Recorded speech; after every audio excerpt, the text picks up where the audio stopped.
Hello दोस्तों, welcome to TS education 0.2। और आज का टॉपिक है जीएनपी। कल मैं आपको समझाई थी जीडीपी क्या होता है। जीडीपी मतलब जो भी प्रोडक्शन हमारे डोमेस्टिक प्रोडक्शन यानी हमारे सीमा भारतीय सीमा के अंदर हो रहा है, हम उसको जीडीपी कहते हैं। मान लो कोई प्रोडक्शन हो रहा है, हम उसको खरीद रहे हैं, तो ये जो हमारे सीमा के ही अंदर हो रहा है, बाहर नहीं हो रहा है, तो हम उसको जीडीपी में काउंट कर सकते हैं। वही कोई चाइना का सामान है, हमारे यहाँ प्रोडक्शन कर रहा है, तो हम उसको जीडीपी में इंक्लूड नहीं करेंगे।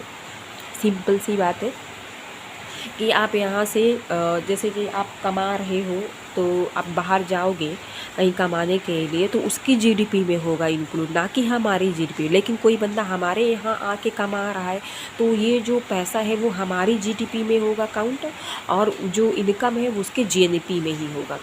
तो ये था कुछ बेसिक कॉन्सेप्ट। तो आज जीएनपी का हम कॉन्सेप्ट पढ़ेंगे, ग्रॉस नेशनल प्रोडक्ट। मतलब जो कंट्रीब्यूशन सिर्फ रेजिडेंस का हो, नागरिक का हो, ठीक है।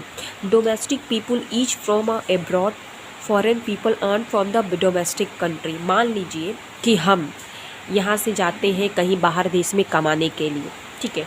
हम वहाँ कमाते हैं, तो जो हमारा अर्निंग है वो उसके जीडीपी में इंक्लूड होगा, क्योंकि हम बाहर जाके कमा रहे हैं, ठीक है। तो उसकी जीडीपी में इंक्लूड है। लेकिन जो हम पैसे यहाँ भेज रहे हैं वो हमारे जीएनपी में आएगा। जैसे मान लीजिए कि हम इंडिया से यूएस गए हैं कमाने के लिए, तो 1000 मिला मुझे, ठीक है। लेकिन यूएस से बंदा इंडिया आ रहा कमाने के लिए, तो उसको 800 मिले, ठीक है। तो इन दोनों का डिफरेंस कितना है? 200 होगा। तो यही जो होगा हमारे जीएनपी में इंक्लूड होगा। बात आई समझ?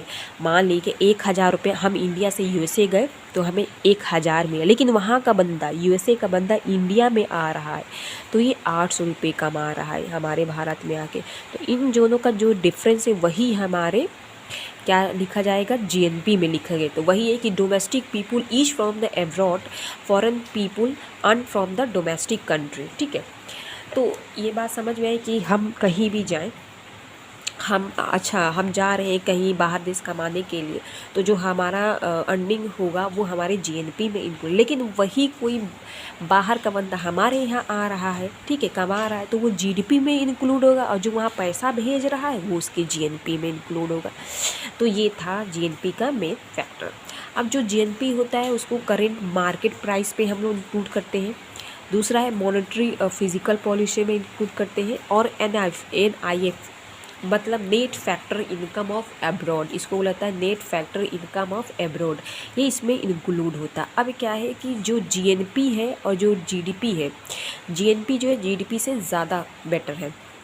वैसे जीएनपी है अच्छा है, पर जीडीपी इसलिए क्योंकि हम लोग क्या कहते हैं, एक्सपोर्ट इंपोर्ट का बोरिंग करते हैं, तो ये इसमें सारी चीज़ें आ जाती है। अब ये कौन कौन से फैक्टर हैं उस पर डिपेंड करता है। पहला है कि फैक्टर कॉस्ट और मार्केट कॉस्ट क्या होती है।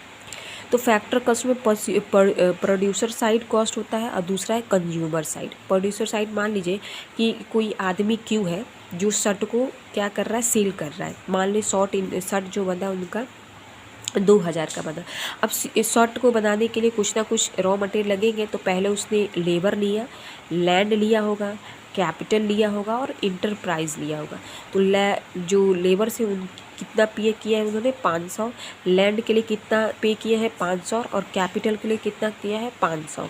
और इंटरप्राइज टोटल क्या है? 500। अब सब इसको इंक्लूड करेंगे तो कितना आएगा? 2000 आएगा। क्या ये इस पर सेल करेगा? नहीं, ये चाहता तो है लेकिन इस पर ये सेल नहीं कर पाएगा। अब क्या होता है, मार्केट कॉस्ट में जो कंज्यूमर साइड होता है ना, उसमें क्या होता है कि सरकार क्या होती है, एक इनडायरेक्ट टैक्स लगा लेती है। जैसे ही मार्केट फैक्टर में देखेंगे कि मान लीजिए कि ये जो इनडायरेक्ट टैक्स है, मान लो 200 है, ठीक है, और सब्सिडी कितनी है? मान ये है आपका मार्केट फैक्टर।